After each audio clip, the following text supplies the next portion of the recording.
এই সংবাদগুলো নিয়ে কথা বলবো। সংবাদ সম্প্রসারণের সড়কের বিষয়ে তো কথা বলবোই। 111টি সুপারিশ দিয়েছে। এই বিষয়টিতে কথা বলবার জন্য আমরা নিরাপদ সড়ক চাই আন্দোলনের চেয়ারম্যান ইলিয়াস কাঞ্চনকেও আমাদের সাথে সংযুক্ত করে নেব। তবে প্রথমে আলোচনা শুরু করতে চাই। আজকে উপজেলা নির্বাচনের তৃতীয় ধাপ সম্পন্ন হলো এবং আমরা দেখলাম বিক্ষিপ্ত সংঘর্ষের ঘটনা ছিল, ভোট বর্জনও হয়েছে এবং আগের রাতে সিল মেরে ব্যালটে সিল মেরার ঘটনাও ঘটেছে, যার অভিযোগ ছিল এবং তার জন্য ভোট স্থগিতও করা হয়েছে। এটি হচ্ছে কিশোরগঞ্জের কটিয়াদির সবকটি কেন্দ্রে ভোট গ্রহণ স্থগিত করা হয়েছে, এবং সেখানকার এসপিওসিকে প্রত্যাহার করা হয়েছে, ব্যবস্থাও নেওয়া হয়েছে। যেটি দেখলাম 33 জন বিনা প্রতিদ্বন্দ্বিতায় নির্বাচিত হয়েছেন, কিন্তু নির্বাচন কমিশন সচিব বলছেন মোটামুটি সুষ্ঠু হয়েছে, মোটামুটি শান্তিপূর্ণ হয়েছে। আপনাদের কি মনে হয় জনাব রিয়াজউদ্দিন আহমেদ? এই নির্বাচনটা নিয়ে দেখেন, যেহেতু মেজর অপোজিশন পার্টিস পার্টিসিপেট করে নাই, এই জন্য নির্বাচনটা নিরুত্তাপ। এখানে কোনো নির্বাচনে যে ধরনের টেনশন থাকে, যে ধরনের উত্তেজনা থাকে, প্রতিযোগিতা থাকে, এইটা সব জায়গায় নাই। যে জন্যই যে অনেকগুলি চেয়ারম্যান বিনা প্রতিদ্বন্দ্বিতায় শতাধিক প্রার্থী এবারের নির্বাচিত হয়েছে, সব মিলিয়ে যদি ধরা হয় নির্বাচিত হয়েছেন। তো এই অবস্থার মধ্যেও যে নির্বাচনে কারচুপি হয়েছে, ওসি এসপি কে উইথড্র করতে হয়েছে, এটা খুব দুর্ভাগ্যজনক। কারণ এই নির্বাচনে কে কার বিরুদ্ধে রিগিং করতেছে, এখানে তো এটা হওয়ার কথা না। এটা নির্বাচন কমিশনের একটা ব্যর্থতা। আমি মনে করি যে তারা ভালো নির্বাচন করার পুরোপুরি পরিস্থিতিটা তৈরি করতে পারেনি। তারা যেভাবে হলে একটা প্রশ্নবিদ্ধ নির্বাচন না হয়, আপনি যে বলছেন কে কার বিরুদ্ধে করছে, এখানে স্বতন্ত্র প্রার্থী আছে, আওয়ামী লীগের প্রার্থী আছে, বিদ্রোহী আছে, কিন্তু এখানে তো প্রতিযোগিতাটা ওই পরিমাণে না। তবে হ্যাঁ, লোকাল গভর্নমেন্ট ইলেকশনে হয় কি, ওখানে একদম পরি কি মরি, যে আমার জিততেই হবে, লোকাল লিডারশিপ ধরে রাখতে হবে, এইটা একটা কিন্তু সাইকোলজিক্যাল ব্যাপার আছে। কিন্তু তারপরেও যে জিনিসটা করতে পারত, যেহেতু বিরোধী দলগুলি নাই নির্বাচনে, সেই জন্য সরকার নির্বাচন কমিশনের জন্য এই নির্বাচনটা ম্যানেজ করা অনেক ইজি। এই নির্বাচনে এই ঘটনাগুলি হওয়ার কথা না। তার মানে নির্বাচন কমিশন তাদের প্রস্তুতি, তাদের ম্যানেজমেন্ট ক্যাপাবিলিটি, এটা কিন্তু ভালো মনে হচ্ছে না। ডক্টর আরিফিন সিদ্দিক, আপনার কি মনে হয়? নির্বাচন কমিশন সচিব বলছেন মোটামুটি সুষ্ঠু হয়েছে, মোটামুটি শান্তিপূর্ণ হয়েছে। মোটামুটি বলেছেন উনি, কিন্তু আমরা তো চাই সুষ্ঠু নির্বাচন, এবং সুষ্ঠু নির্বাচনের জন্য নির্বাচনের একেবারে প্রাক নির্বাচন এবং নির্বাচন উত্তর পরিবেশ, এই সবগুলো মিলেই কিন্তু সুষ্ঠু নির্বাচন আমরা মূল্যায়ন করব। তো সেই ক্ষেত্রে প্রথমেই যদি দেখা যায় যে বড় বড় রাজনৈতিক দলগুলো প্রতিদ্বন্দ্বিতা থেকে নিজেদেরকে প্রত্যাহার করে রাখছে, নিজেদেরকে উইথড্র করেছে, সেখানে তো একটা ব্যাঘাত ঘটলই। তারপরে যেটা হয়েছে স্থানীয় সরকার নির্বাচনে, এটা একই দলের ভেতরের অনেক প্রার্থী প্রতিদ্বন্দ্বিতা করছেন। স্থানীয় পর্যায়ে নিজ দলের প্রার্থীর সাথেই আরেকজন প্রতিদ্বন্দ্বিতা করছেন, যাকে আমরা স্বাভাবিকভাবে বিদ্রোহী প্রার্থী বলি। কিন্তু এখানে বিদ্রোহী বলে কথা না, এটা দলীয়ভাবেই অনুমোদন দেওয়া হয়েছে যে তারা প্রতিদ্বন্দ্বিতা করবে এবং যে নির্বাচিত হয়ে আসবে তিনি দায়িত্ব পালন করবেন। তো সেদিক থেকে তো আমার মনে হয় যে সুষ্ঠু নির্বাচন পরিচালনায় কোনো ব্যত্যয় হওয়া উচিত না।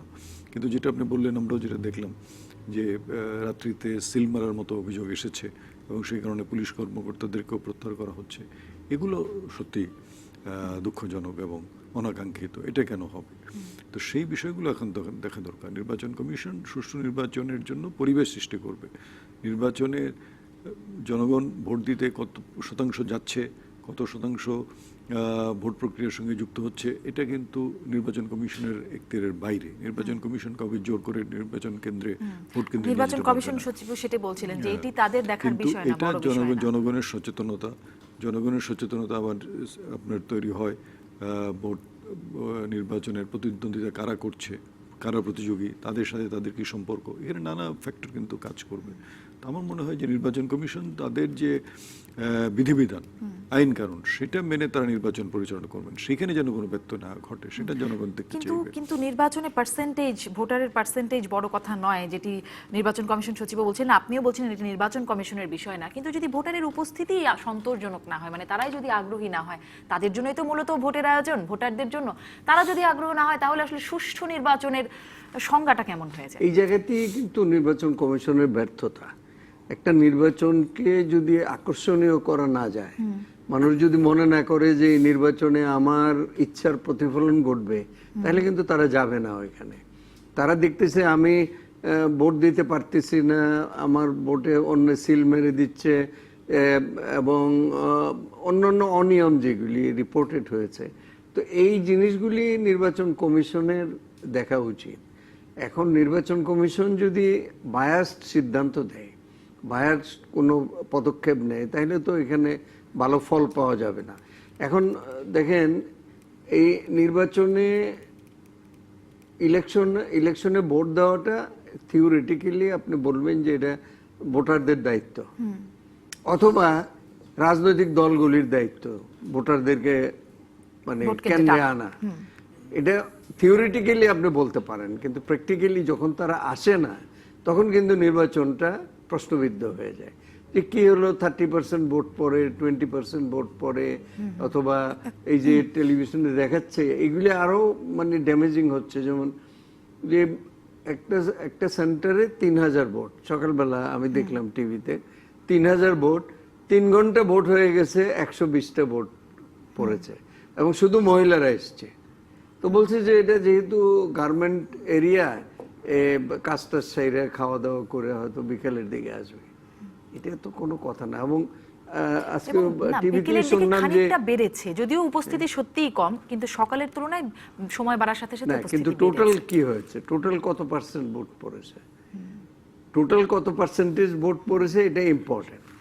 এখন ধরেন আগের দুইটা ইলেকশনে তো খুবই পুয়ার টার্ন আউট, এইটাতে প্রথমবারের কেমন, চেয়ে দ্বিতীয়বারে আবার কমেছে। হ্যাঁ, প্রথম দফার চেয়ে দ্বিতীয় দফায় আরেকটু কমেছে।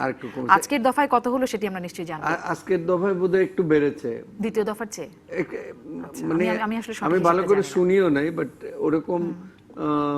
ওরকম শুনলাম যে কিছু টার্ন আউট বাড়ছে। কি কারণে সেটা বলেনি, আচ্ছা। কি কারণে, এবং সেটা হলো ধরেন ভোটারের সংখ্যা বাড়ার একটা বড় কারণ হলো যখন নির্বাচনটা প্রতিযোগিতাপূর্ণ হয়, প্রতিদ্বন্দ্বিতাপূর্ণ, তখন কিন্তু ক্যান্ডিডেটরাই মানে ভোটারদেরকে নিয়ে আসে, গাড়ি করে করে, ঠেলা গাড়ি করে, রিক্সা করে, বাড়ির থেকে ধরে নিয়ে আসে যে ভাই ভোটটা দিয়ে যাও, তুমি ভোটটা দিলে আমি ভোটটা পাবো। ওরকম হতে পারে, এবার হয়তো কম্পিটিশনটা ওই লেভেলের রয়েছে। আমি আর একটা বিষয় শুধু জেনে আমি একটু সড়ক প্রসঙ্গে যেতে চাই। 111টি সুপারিশের জন্য আমাদের সঙ্গে ইতিমধ্যে যুক্ত হয়ে গেছেন ইলিয়াস কাঞ্চন, তার কাছে যাব। তবে একটা বিষয় একটু জেনে নিই ডক্টর আরিফিন সিদ্দিক, সেটি হচ্ছে নির্বাচন নিয়ে যেহেতু কথা বলছি, ডাকসু নির্বাচনের গতকাল কেবল দায়িত্ব নিয়েছেন নির্বাচিতরা, এবং সেখানে নীল দলের যারা আছেন শিক্ষকরা, তারা বলছেন যে তারা সব শিক্ষার্থীদের প্রতিনিধি, তারা দায়িত্ব স্বাভাবিকভাবে পালন করবেন। কিন্তু সাদা দলের মানে বিএনপিপন্থী শিক্ষকরা বলছেন তারা আশঙ্কা প্রকাশ করছেন তারা দায়িত্ব পালন করতে পারবেন কিনা। আসলে আশঙ্কার কারণটা কি, এটি যদি একটু সংক্ষেপে বলেন। এখন কি কারণে তারা আশঙ্কা প্রকাশ করেছেন সেটা আমার অবশ্য জানা নাই। আমার মনে হয় যে ভাইস প্রেসিডেন্ট যিনি এসেছেন তিনি সাধারণ ছাত্র অধিকার পরিষদের পক্ষ থেকে নির্বাচিত হয়ে এসেছেন। আবার এদিকে ছাত্রলীগের একটা বড় ধরনের সংখ্যাগরিষ্ঠতা আছে। এই সার্বিক বিষয়গুলো দেখে তারা সেই ধরনের কোনো আশঙ্কা প্রকাশ করছেন কিনা সেটা হতে পারে। আমার মনে হয় যে এখানে ছাত্রছাত্রীরা যদি নির্বাচনের বিষয়গুলো নিয়ে কিছু প্রশ্ন আছে, সেই প্রশ্নগুলো সুষ্ঠু তদন্ত করার জন্য তদন্ত কমিটি ইতিমধ্যে গঠিত হয়েছে, এবং আমরা আশা করব যে দ্রুতই তদন্ত কমিটি সুষ্ঠু তদন্তের মাধ্যমে তাদের প্রতিবেদন জমা দিবে। কিন্তু একই সাথে আমার মনে হয় যে এরা নতুন প্রজন্মের ছেলে মেয়ে, এরা যদি এখন নির্বাচিত হওয়ার পরে মনে করে যে সাধারণ ছাত্রছাত্রীর যে দাবি দাওয়াগুলো আছে, বহুদিনের বহু দাবি দেওয়া আছে, ডাকসু অনেক দিন পরে, প্রায় 3 দশক পরে এরা আবার কার্যকর হলো, তো এখন ছাত্রছাত্রীদের স্বার্থগুলো নিয়ে যদি তারা কাজ শুরু করে, তাহলে আমি খুব আশঙ্কা দেখি না। নিশ্চয়ই কিন্তু আমরা সেটা এখানে খুবই যদি আশা করতে চাই। অন্য কোনো স্বার্থ আসে, এবং অনেক সময় হয় কি বিশ্ববিদ্যালয়ের বাইরে থেকে আবার অনেক ধরনের সেটি নিশ্চয়ই আশা করতে স্বার্থ চাই, আসে, সেগুলো আমি কারণ দেখতে চাই। অন্যান্য বিশ্ববিদ্যালয় মানে এই নির্বাচনের জন্য সরব হয়ে গেছে। আমি একটু প্রসঙ্গ, আপনি ডাকসুর তদন্ত কমিটির কথা বলছেন, আমরা আরেকটা কমিটির দিকে যেতে চাই।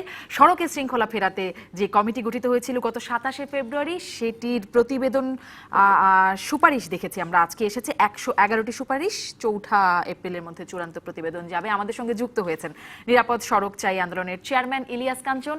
জনাব ইলিয়াস কাঞ্চন, আপনাকে স্বাগত জানাচ্ছি আজকের সংবাদ সম্প্রসারণে। আপনি নিশ্চয়ই আমাকে শুনতে পাচ্ছেন। প্রথমে আসলে আপনার কাছে জানতে চাই, যেই প্রশ্নটি উঠছে, আপনার কাছেও এই প্রশ্নটি এসেছে, একটু যদি আমাদেরকে আরেকটু ব্যাখ্যা করে বলতেন যে সব সময় অনেক কমিটি হয়েছে, অনেক সুপারিশ ছিল, এই সব কমিটির বাস্তবায়ন হয়নি। আপনিও আশাবাদী, আপনিও বলছেন এবারের চ্যালেঞ্জ কম হবে সুপারিশ বাস্তবায়নে। একটু আমাদেরকে একটু বিস্তারিত বলবেন, কেন আপনি মনে করছেন এবারে বিশেষ করে বাস্তবায়ন চ্যালেঞ্জ কম হবে? আসলে 1993 সালে যখন আন্দোলন শুরু করি তখন 1993 সালে যখন আন্দোলন শুরু করি তখন 1995 সালে ন্যাশনাল রোড সেফটি কাউন্সিল নামে একটি কাউন্সিল তৈরি করা হয়, যেটি অ্যাডভাইজারি কাউন্সিল বলা চলে আর কি। সেখানে সাধারণত মানে উপদেশ দেওয়া হয়, প্রস্তাবনা প্রণয়ন করা হয়, কিন্তু বাস্তবায়নের জন্য মানে সেরকম এই অথরিটি এরা না। ঠিক তেমনি ভাবে যখন 2011 সালের দিকে মিশুক মনিক এবং তারেক মাসুক সাদ মারা গেলেন, তখন কিন্তু আপনার এই ন্যাশনাল রোড সেফটি কাউন্সিলের মাধ্যমে আমাদের জাহাঙ্গীরনগর বিশ্ববিদ্যালয়ের ভিসি স্যার আনোয়ার হোসেন সাহেবকে দিয়ে, এবং আমিও ছিলাম সেই কমিটিতে, একটি কমিটি করে দেওয়া হয় যে সড়কের শৃঙ্খলা এবং দুর্ঘটনা রোধ করার জন্য কি করা যেতে পারে, সাজেশন চেয়েছিলেন। তো তখনও আমরা কিন্তু প্রায় 80-85টার মতো আমরা সাজেশন তৈরি করে দেওয়া হয়েছিল। তো সেইটি কিন্তু পরবর্তী সময়ে আর বাস্তবায়ন কিন্তু হয়নি। বাস্তবায়ন না হওয়ার পিছনে মূলত যে কাজগুলো থাকে সেটি হলো যে সড়ক যারা ব্যবহার করেন, বিশেষ করে মালিক এবং চালকরা যারা আছেন, তারা সেই সাজেশনগুলো আসলে বাস্তবায়ন করতে গেলে একটুখানি বাধার সম্মুখীন হতে হয়। এটি একটি বিষয়। আরেকটি জিনিস যেটি হলো যে বাস্তবায়ন জন্য কোনো অথরিটি কিন্তু, একক কোনো অথরিটি কিন্তু নাই। তো না থাকার জন্য আসলে সেটিও কিন্তু বাস্তবায়িত হয়নি। বাস্তবায়িত না হওয়ার পরে যেটি এখন যে কমিটিটি গঠন করা হয়েছে, সেটিও আপনি দেখেন যে আমাদের যখন জুলাই মাসের দিকে রমিজউদ্দিন স্কুল এবং কলেজের আমাদের ছাত্র যখন মারা গেল, যখন একটা বড় আন্দোলন হলো, সেই আন্দোলনের পরিপ্রেক্ষিতে কিন্তু প্রাইম মিনিস্টারের নির্দেশনা সহ অনেকগুলো মানে দাবি দেওয়া ছিল, আমাদের সন্তানদেরও দাবি ছিল, সেইগুলোকে মেনে নিয়ে কিন্তু একটি আইনও পাশ করা হলো, কিন্তু সেটাও কিন্তু বাস্তবায়ন হয়নি। না হওয়ার পরিপ্রেক্ষিতে ইলেকশন হলো যখন 30শে ডিসেম্বর, এবং জানুয়ারি মাসে যখন সরকার তার ক্যাবিনেট ফর্ম করলো, মন্ত্রী পরিষদ গ্রহণ করলো, করার পর ওই ন্যাশনাল রোড সেফটি কাউন্সিলের প্রথম মিটিং যখন হলো, সেই মিটিংয়ের মধ্যে দেখা গেল যে দুটো কমিটি করে দেওয়া হলো। একটি কমিটি হলো গিয়ে আপনার গিয়া আইন যেটি মানে সংসদে পাশ হয়েছে সেটির বিধিমালা রচনা করা হয়নি। সেই বিধিমালা রচনা করার জন্য 3 সদস্য বিশিষ্ট একটি কমিটি করা হলো, যেখানে আমাদের স্বরাষ্ট্রমন্ত্রী, আইনমন্ত্রী এবং রেলওয়ে মন্ত্রীকে দিয়ে 3 জনের একটি সদস্য করে একটা কমিটি করে দেওয়া হলো বিধিমালা প্রণয়ন করা এবং করে তাকে এই আইনটিকে বাস্তবায়ন করার জন্য। আরেকটি কমিটি করে দেওয়া হলো, সেটা হলো যে 15 সদস্য বিশিষ্ট, যেটির কথা আপনি বলেছেন, যেটার সদস্য আমি আছি, এবং জনাব শাহজাহান খান এমপি সাহেব উনি এটার সভাপতি, এবং এখানে চালক মালিকদের পার্টিসিপেশন আছে, বুয়েটের পার্টিসিপেশন আছে, এবং পুলিশ, তারপরে 2 সিটি কর্পোরেশন এবং আরো অন্যান্যদের নিয়ে এই 14 সদস্য কমিটিটা এখন বোধহয় প্রায় 20-এর অধিক সদস্য নিয়ে এই কমিটিটা হয়েছে এবং জি জি জনাব ইলিয়াস কাঞ্চন 22 সদস্যের কমিটি আমরা জানি, কিন্তু আমি আসলে প্রশ্নটি করছিলাম এবারে বাস্তবায়ন হবে। আপনিও বললেন যে এর আগে যত সুপারিশ এসেছিল, তদন্ত কমিটি অনেকগুলোই কমিটি হয়েছিল, বাস্তবায়ন হয়নি।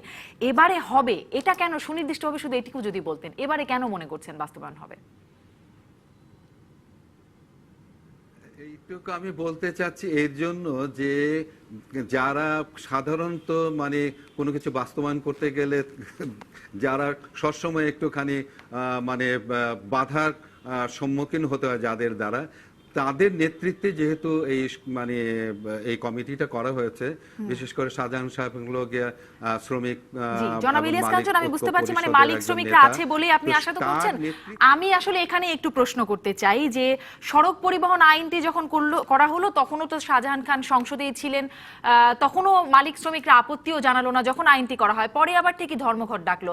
তারপরে নিশ্চয়ই এটিও আমাদের সবারই মনে আছে যে চুক্তিভিত্তিক বাস চালানো যাবে না, মালিকরা সবাই একমত হলো এবং এই সিদ্ধান্ত যদি কেউ ভায়োলেট করে তার বিরুদ্ধে ব্যবস্থা নেওয়া হবে। এই সিদ্ধান্ত হলো গতবারের আন্দোলনের পরে, 10 মাস আগে যে আন্দোলন হলো সেটিও বাস্তবায়ন হলো না, আবারও এবারে আন্দোলনের পরে আবারও সেই সিদ্ধান্ত নেওয়া হলো। তার মানে তো এই দাঁড়াচ্ছে যে তারা যে সিদ্ধান্ত নেয় তারা নিজেরাই সেটি বাস্তবায়ন করে না। এবারে কি নিশ্চয়তা যে তারা যে সিদ্ধান্ত নিচ্ছে, যার মধ্যে আপনারাও আছেন, আপনারা যে সিদ্ধান্ত নিচ্ছেন এটি পালনেও তারা বাধা দেবে না?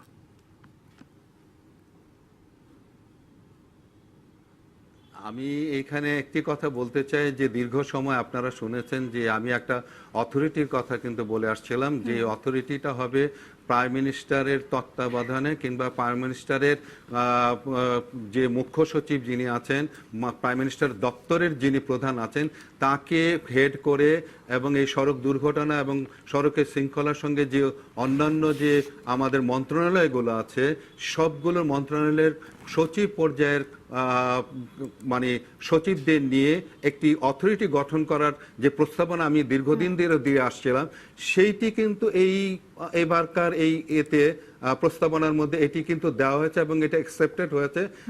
এবং আমি তাদেরকে বোঝাতে সক্ষম হয়েছি যে সড়ক দুর্ঘটনা আসলে রোধ করার জন্য যেটি আমি শুরুতেই আমি আপনাদেরকে বললাম যে road safety, national road safety council যেটি তৈরি হয়েছে সেটি কিন্তু একটা অ্যাডভাইজারি গ্রুপ, তারা কিন্তু এটাকে সম্পাদন করার কিন্তু এখতিয়ারই কিন্তু তাদের নাই।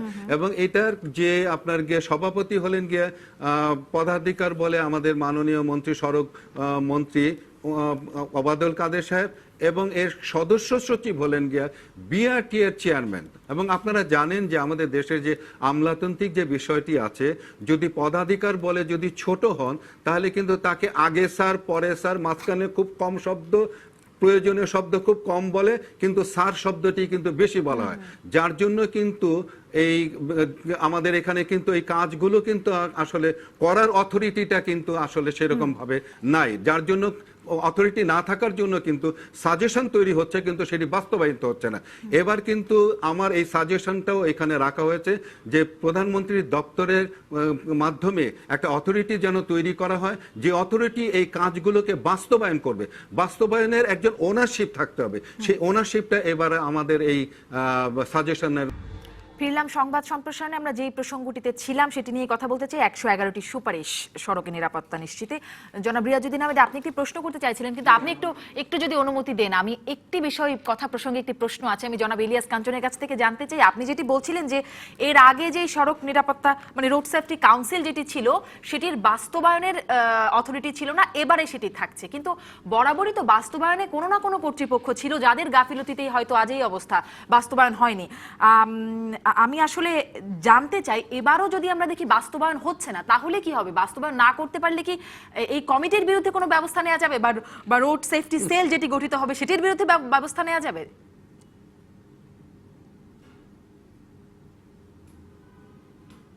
না, আমাদেরও কিন্তু এবার কিন্তু যে কমিটিটা করে দেওয়া হচ্ছে সেটা কিন্তু বাস্তবায়ন কমিটি না, কিন্তু এটাও কিন্তু সুপারিশ প্রণয়ন কমিটি। আমরা সুপারিশটা প্রণয়ন করেছি, সেই সুপারিশের মধ্যে যদি একটা অথরিটি যদি করা যায়, যে বিভিন্ন মন্ত্রণালয়, যেমন আইন মন্ত্রণালয় কিন্তু আইন প্রয়োগের বিষয়টি আছে, আইন তৈরি করার বিষয়, এবং স্বরাষ্ট্র মন্ত্রণালয় কিন্তু আইন প্রয়োগের বিষয় আছে। 2 সিটি কর্পোরেশন তাদের সিটির মধ্যে আপনার সড়কের কিছু নিয়ম কানুন আছে, ফুটওভার ব্রিজ, তারপর ফুটপাথ, এই সমস্ত জিনিসগুলো আছে। তো এই যে বিক্ষিপ্তভাবে যে অথরিটিটা আছে সেটাকে এক জায়গায় যদি না আনা যায় তাহলে কিন্তু আপনি কাউকে তো মানে এক জায়গায় বলতে পারছেন না। একটা অথরিটি যদি থাকে তাহলে মানে আপনি এই অথরিটিকে আপনি প্রশ্ন করতে পারবেন, বাস্তবায়নের একটা অথরিটি থাকতে হবে। কিন্তু বিক্ষিপ্তভাবে যদি আপনার অথরিটি থাকে তাহলে কিন্তু আপনার কাজটা কিন্তু সেরকম সহজ হবে না কিন্তু। যার জন্যে যেমন একটা দুর্ঘটনা যদি ঘটে তার স্বাস্থ্য সেবা দেওয়ার জন্য স্বাস্থ্য মন্ত্রণালয়কে এখানে জড়িত করতে হবে। এবং আপনি দেখবেন যে বিদেশ থেকে যে আমাদের গাড়িগুলো আমদানি হয় সেটি আমাদের দেশের প্রযোজ্য কিনা। এই যে ব্যাটারি চালিত গাড়ি আপনার বাণিজ্য মন্ত্রণালয় সেটি আমদানির অনুমতি দিয়ে দিয়েছে, এগুলো কিন্তু বিআরটি এর কিন্তু রেজিস্টার্ডও না। তো এই যে বিষয়গুলো এইখানেই কিন্তু, কারণ সড়ক এখন বর্তমান পৃথিবীতে এমন একটা বিষয়, যোগাযোগ ব্যবস্থা এমন একটা বিষয় যে এখানে প্রতিনিয়ত রিসার্চ করতে হবে সড়কের। আপনার গিয়ে আমাদের যেমন ট্রাফিক মানে আছে একরকম ওয়ান কিন্তু আমাদের স্টপ ক্রাইসিস ট্রাফিক সেন্টারের কিন্তু মতো কিছু একটা হবে নিশ্চয়ই। রিয়াজউদ্দিন আহমেদ, আপনিও প্রশ্ন করতে চাইছিলেন, যুক্ত জি। করেন। আমি একটা প্রশ্ন করি। অনেক এক্সপার্টরা বলেছে যে আমাদের যে বাস যারা চালায়, গাড়ি যারা চালায়, যেসব ড্রাইভার, তাদের ড্রাইভার কন্ডাক্টর তাদের যদি এটা প্রপার ড্রেস মানে কোড Uniform। করে দেওয়া হয় এবং একটা ড্রেস তৈরি করে দেওয়া হয়, এটা পড়লে কিন্তু তার সাইকোলজিক্যাল চেঞ্জ হবে এবং অ্যাক্সিডেন্ট অনেকাংশে কমে যাবে। তার মধ্যে একটা দায়িত্ববোধ তৈরি হবে। এই ব্যাপারে আপনারা কিছু চিন্তা করেছেন কিনা?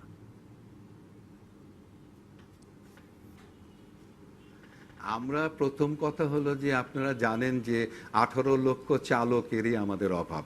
আমরা প্রথমে জোর দিচ্ছি যেটি হলো গিয়ে যে চালক তৈরি করার ব্যাপারে।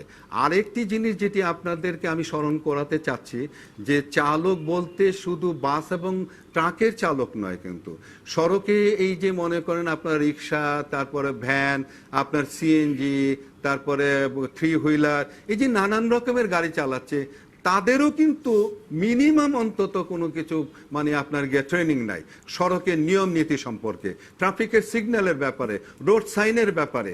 তো যার জন্য যে শুধু বড় গাড়িগুলো দুর্ঘটনা ঘটাচ্ছে তা না, কিন্তু বড় গাড়ির সঙ্গে ছোট গাড়িগুলো দুর্ঘটনা ঘটাচ্ছে। এবং আমাদের যে মানুষগুলো যারা সড়কে চলছি তারাও কিন্তু আসলে নিয়মের মধ্যে আমরা চলছি না। এই সমস্ত বিষয়গুলোই কিন্তু আমাদের এই সাজেশনগুলোর মধ্যে নিয়ে আসা হয়েছে কিন্তু। না, এই ড্রেসের এবং ব্যাপারটা মানে চিন্তা ইউনিফর্মের করেছেন বিষয়ে কিনা? শুনুন, ইউনিফর্মের বিষয়ে জানতে চাই। ইউনিফর্মের বিষয়টা আপনারা ভেবেছেন কিনা? হ্যাঁ, ইউনিফর্মের বিষয়, আপনি দেখেছেন তো সারা দুনিয়াতে ড্রাইভারদের একটা স্পেশাল ইউনিফর্ম বিষয়টা সাজেশনে আছে। হ্যাঁ হ্যাঁ হ্যাঁ হ্যাঁ হ্যাঁ হ্যাঁ রাইট রাইট রাইট। হ্যাঁ, কিন্তু ঘটনা হলো কি যে আমার যদি ট্রেনিংই না থাকে তাহলে আমি পোশাক পরলে আমার লাভটা কি হবে? তো ট্রেনিং সহ এই পোশাকের বিষয়টি মানে আমাদের সাজেশনের মধ্যে আছে আর কি। জি, মানে এটি সাজেশনের মধ্যে আছে, ট্রেনিং এর বিষয়টিও আছে। ডক্টর আরিফিন সিদ্দিকী, আপনার কি মনে হয় এই সুপারিশগুলোর বিষয়ে আসলে বাস্তবায়নের বিষয়ে ইলিয়াস কাঞ্চন যেভাবে আশাবাদী হচ্ছেন, আপনি কতটা হচ্ছেন? ইলিয়াস কাঞ্চন যে কথাগুলো বললেন আমার মনে হয় খুবই বাস্তবসম্মত কথা। যে ওনারা সুপারিশ করেছেন, 111টি সুপারিশ প্রণয়ন করেছেন, সেটা ওনার প্রতিবেদন আকারে জমা দিয়ে যাচ্ছেন। কিন্তু এই সুপারিশগুলো বাস্তবায়নের জন্য তো একটা বাস্তবায়নের কর্তৃপক্ষ দরকার আছে। সেই কর্তৃপক্ষের কথা উনি বারবার বলছিলেন। আমার মনে হয় সেটা গুরুত্ব দেয়া। আপনার কি মনে হয় যে কর্তৃপক্ষ গঠনটা মানে সমন্বয় করাটা খুব মানে সহজ কাজ হবে? না, অল্প খুব সময়ে সহজ করা কাজ, সহজ কাজ তো নয়, সেটা তো বোঝাই যাচ্ছে। এতগুলো কমিটি হয়েছে, সেল হয়েছে, তারপরে তো আমরা আশানুরূপ ফলাফল পাইনি। কিন্তু এখানে 111টি সুপারিশ কি আছে সেটা হয়তো বিস্তারিত আমরা পরে জানতে পারবো। আমার মনে হয় দেশের সব মানুষই, কেউ চালক, গাড়ির চালক, রিক্সা চালক, ভ্যান চালক, আর বাকি মানুষ পথচারী, যাত্রী, বাসে যাচ্ছে, গাড়িতে যাচ্ছে, এই সবার জন্য যেটা দরকার, একেবারে প্রজাতন্ত্রের সকল মানুষের জন্য যেটা দরকার সেটা হচ্ছে সঠিক শিক্ষাটা দেওয়া। এই শিক্ষাটা আপনি কোথায় দিবেন? এই শিক্ষা দেওয়ার একমাত্র জায়গা হচ্ছে প্রাথমিক পর্যায়ের লেখাপড়া। আপনি প্রাথমিক পর্যায়ে কারিকুলামে নিয়ে এটিও আসেন, কিন্তু ওনাদের সুপারিশে এই আছে। কারিকুলামে নিয়ে আসেন এবং সেটাকে গুরুত্ব দিয়ে পড়ান। সারা পৃথিবীতে আমরা তো দেখি লরি রাত্রে 1:30 2টার সময় যাচ্ছে, রাস্তা একেবারে খালি। কিন্তু তার মধ্যে স্যার, তো আমি একটু যদি এখানে আপনাকে বলতে চাই যে আমরা অনেকেই মানে বলেন, যদিও এখনো হয় না, কিন্তু যারা ছোটবেলায় আদর্শলিপি পড়ে এসেছেন তারা আদর্শলিপির প্রয়োগ ঘটান না বাস্তব জীবনে। ছোটবেলায় পড়ে আসলো প্রাইমারি স্কুলে যে কিভাবে গাড়ি রাস্তা পারাপার পরে হতে আসার হবে, পরে তারা যদি এর প্রয়োগটা না দেখে শিখবে। পরে আসার পর তো ছেড়ে দিচ্ছেন না, যেটা কাঞ্চন সাহেব বললেন যে প্রশিক্ষণ দরকার আছে, প্রশিক্ষণ থাকবে, কিন্তু পড়া দিয়ে শুরু করেন আপনি। আপনি তো ওটা গুরুত্ব দিতে হবে প্রাথমিক মানে এটি পর্যায়ে। একটি ধাপ হওয়া উচিত। নিশ্চয়ই। যেটি আমরা দেখেছি যে গরু ছাগল দেখলেই যদি লাইসেন্স পেয়ে যায় সেটা তো তাহলে হতে তো পারে। অ্যাক্সিডেন্ট হবে। একজন যাত্রীরও তো সচেতনতা দরকার আছে। মানে অনেকগুলোর মধ্যে এটি একটি যাত্রী তো গাড়িতে উঠে বাস যদি আসতে চালায়, ড্রাইভারকে গালাগালি শুরু করে, বা তো কিছু চালাতেই জানে না, তো সেই যাত্রীরও তো সচেতনতা দরকার আছে। সে ড্রাইভার যাতে নিয়ম মেনে চলে সেটাকে অ্যাপ্রিশিয়েট করতে হবে, অ্যাপ্রিশিয়েট করে জানতে হবে। জনাব ইলিয়াস কাঞ্চন, এই যে সেল গঠনের বিষয়টি বলছেন, আপনাদের এই সুপারিশের মধ্যে স্যার যেটি বলছেন সেটিও আছে, আমি দেখেছি, কিন্তু সেল গঠনের যেটি বলছেন যারা আসলে জবাবদিহি তা করবে, যাদেরকে জবাবদিহি করা যাবে এই দুর্ঘটনার জন্য, সেটি গঠনে কেমন সময় লাগতে পারে বলে মনে হয়? Right.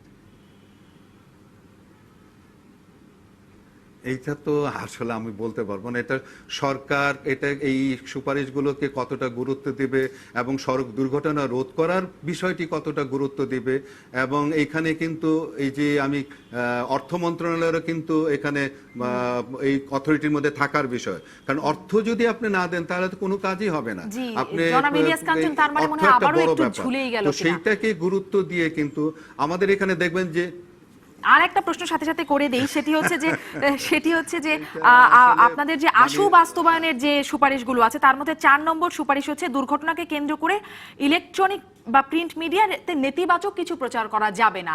আসলে নেতিবাচক কিছু বলতে কি বুঝান? আমরা আসলে এমন কি প্রচার করি যেটিকে আপনারা নেতিবাচক মনে করেন? খবরটা দেওয়া যাবে না নাকি? না, সেইটা আসলে আমি হ্যাঁ না না না অবশ্যই নেতিবাচক না, মানে পজিটিভ জিনিসগুলো যেন আরো বেশি করে যেন আসে, প্রচারিত হয়, এবং প্রত্যেকটা চ্যানেলের মধ্যেই কিংবা ইয়েতেই যেন সড়ককে ব্যবহার করার যে নিয়মটা সেটি যেন আপনারা মানে প্রতিটা চ্যানেলের মধ্যে কিছু না কিছু প্রতিদিনই যেন প্রচার করেন, সেই বিষয়টা কিন্তু সেটিও একটি সুপারিশ নামায় আমরা দেখেছি, সেটিও একটি সুপারিশের মধ্যে আছে যে 2 থেকে 3 মিনিট প্রত্যেকটি জায়গায় বাধ্যতামূলকভাবে প্রচার করতে হবে এবং বিনামূল্যে, সেটি মিডিয়ার জন্য আপনারা বলছেন। কিন্তু নেতিবাচক প্রচারণা বলতে কি বোঝানো হচ্ছে সেটি আসলে আমার জানবার বিষয়, যে আমরা কি প্রচার করছি বা কি প্রকাশ করা হয় প্রিন্ট মাধ্যমে যেটি নেতিবাচক হয় সড়ক দুর্ঘটনা সম্পর্কিত। আমার জানা নেই। না না না আমি আপনার মাধ্যমে প্রথম শুনলাম এটি। আমি কিন্তু এই ব্যাপারে আসলে আমার মানে জনাব ইলিয়াস কাঞ্চন, এটি হচ্ছে আমি দেখছিলাম আপনাদের 111টি আশু বাস্তবায়নের যে সুপারিশগুলো আছে তার মধ্যে 4 নম্বর সুপারিশ এটি। যাই হোক, নিশ্চয়ই এই বিষয়টি আমরা আসলে জানার জন্য আমরা জানতেই চাই যে নেতিবাচক প্রচারণা বলতে কি বোঝায়। আমরা একটা বিরতি নেব এবং জনাব ইলিয়াস কাঞ্চন আপনাকে অসংখ্য ধন্যবাদ, এবং আমরা চাই আপনারা খুবই জোর করে হলেও মানে আন্তরিকতার সাথে, নিশ্চয়ই আপনাদের আন্তরিকতা আছে, অনেকদিন কাজ করছেন, এটির একটা বাস্তবায়ন আমরা সবাই নিশ্চয়ই আশা করতে চাই, সড়কে নিরাপত্তা চাই। ধন্যবাদ জনাব ইলিয়াস কাঞ্চন আমাদের সঙ্গে যুক্ত হয়ে সময় দেওয়ার জন্য। একটা বিরতির পর ফিরছি, দর্শক থাকুন সাথেই। ফিরলাম সংবাদ সম্প্রসারণে। আমরা যেটি জানছিলাম 111টি সুপারিশ করা হচ্ছে সড়কে নিরাপত্তা ফেরাতে, সেই কমিটির সুপারিশ এসেছে, কিন্তু জনাব ইলিয়াস কাঞ্চন যেটি বলছিলেন যে রোড সেফটি সেল গঠনের বিষয়ে যাদেরকে জবাবদিহি করা যাবে, কিন্তু সেখানেও শেষ পর্যন্ত যেটি জানলাম যে এটি ওয়ান স্টপ ক্রাইসিস সেন্টার হলেও, সেটির সাথে একমত পোষণ করছিলেন তিনি, কিন্তু সেখানে অনেকগুলো মন্ত্রণালয়ে যুক্ত থাকবেন, সমন্বয় করতে হবে। আমাদের দেশে অনেক কিছু সমন্বয়ের অভাবে হয় না, এটি মনে হয় যে এটি আসলে বাস্তবায়ন হবে। খুব দুঃখজনক, পুলিশের কমিশনার উনি বলেছেন যে এটা আমাদের ব্যর্থতা। এই যে উনি বললেন যে এটা সেল গঠন করতে হবে, অথরিটি করতে হবে, কিছুই হবে না unless you have political will to do something. না হলে পুলিশ কেন কাজ করবে না? এই যে আগে বললো উনি 78 রিকমেন্ডেশন দেওয়া আছে, তো আমরা তো এত রিপোর্ট করেছি। শাহজাহান খান কিন্তু বলছিলেন, যাকে নিয়ে এত বিতর্ক, তিনি বলছেন যে এবার বাস্তবায়িত হবে। এটিকে আপনারা রাজনৈতিক সদিচ্ছা বলেন বা যাই বলেন, একটু আমি এই অংশটুকু কোট করব। না, এটা না দেখা পর্যন্ত তো মানে আই ক্যান বিলিভ যে এটা আগে তো হয় নাই। আগে এত সব মানে টনস অফ পেপারস তৈরি করা হয়েছে, রিকমেন্ডেশন তৈরি করা হয়েছে, এই রিকমেন্ডেশন বাস্তবায়িত হয় না। বড় জিনিস হলো বাস্তবায়নের, বড় জিনিস হলো একটা জিনিস হলো যে ড্রাইভার 18 লক্ষ ড্রাইভারের শর্টেজ, তারা ড্রাইভিংই জানে না কিন্তু তারা গাড়ি চালাচ্ছে, তাদের লাইসেন্স নাই, গাড়ি চালাচ্ছে, তাদের কোনো যোগ্যতা নাই, তো তারা মানুষ মারবে না কি করবে? যাদের লাইসেন্স আছে তারাও মানছে না, অতএব তারাও তো একই কাজে নিয়োজিত। না, ওটা তো হলো ওই তারপরে গড্ডালিকা প্রবাহের মতো হয়ে যায়। ডক্টর আরিফিন সিদ্দিকী, কাজ আপনার শুরু মন্তব্য। করতে হবে, যে 111 যে সুপারিশ আসছে সেই সুপারিশ বাস্তবায়নের জন্য দ্রুততম সময়ে কাজটা শুরু করা। এই যে সিলেটের একটা বিশ্ববিদ্যালয়ের মেধাবী ছাত্রকে ধাক্কা দিয়ে ফেলে দেওয়া হলো, এই যে ঘটনাটা ঘটেছে, এটার ব্যবস্থা কি নেওয়া হচ্ছে? তাৎক্ষণিকভাবে কিছু ব্যবস্থা নেওয়া, যাতে করে মানুষের মনে আস্থা ফিরে আসে যে না, এই সুপারিশগুলো আলটিমেটলি বাস্তবায়নের দিকে যাচ্ছে। বাস্তবায়নটা দরকার, এবং সেখানে নিশ্চয়ই রাজনৈতিক সদিচ্ছা এবং যারা বাস্তবায়নকারী সংস্থা হবে, বাস্তবায়নের সঙ্গে যে সমস্ত সংশ্লিষ্ট কর্তৃপক্ষ থাকবে, সংশ্লিষ্ট দপ্তর থাকবে, তাদের সদিচ্ছাটা দরকার আছে। আমি আশা করব, আগে অতীতে হয়নি বলে যে এখন হবে না তা নিশ্চয়ই নয়। জি, নিশ্চয়ই আপনাদের আমরা আশা দুজনকে করব। ধন্যবাদ। আমরা আসলে আশাই করতে চাই, কিন্তু তারপরেও সেই আশাটি কেন যেন হতাশায় পর্যবেসিত হয়। ধন্যবাদ আপনাদের দুজনকে। দর্শক, শেষ করছি সংবাদ সম্প্রসারণ। ভালো থাকুন।